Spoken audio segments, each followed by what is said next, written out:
હમણાં છે ને કોકને કંઈક સમજાવતી હતી ને તો એક બહુ મસ્ત વસ્તુ લખાઈ ગઈ. તો હું પહેલા તમને સમજાવું.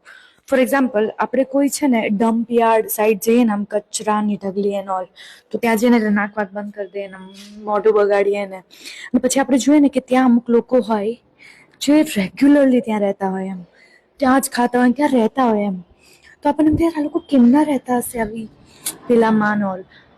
બટ છે ને કુદરતે એટલી સરસ આપણું ઘડતર કર્યું છે ને કે આપણે આપણી બોડીને, આપણી મેન્ટલ હેલ્થને આપણે જે રીતના એને આદત પાડીએ ને, જે સિચ્યુએશનમાં, જે સંગતમાં રાખીએ ને, એ રીતના અડેપ્ટ કરી લે, એ રીતના આદત પાડી લે.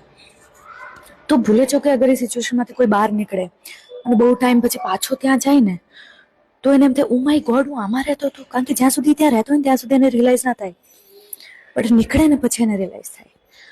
તો it's not about the place. જે ત્યાં રહે છે એ લોકોની તો મજબૂરી છે, પણ આપણે લાઈફમાં પોતાને ક્યાં મૂકીએ છીએ ને એની વાત છે. તો એટલે લખ્યું કે જ્યાં લગી કચરાની આદત નહીં છૂટે ને ત્યાં લગી પરિવર્તનના માર્ગ નહીં સૂચે.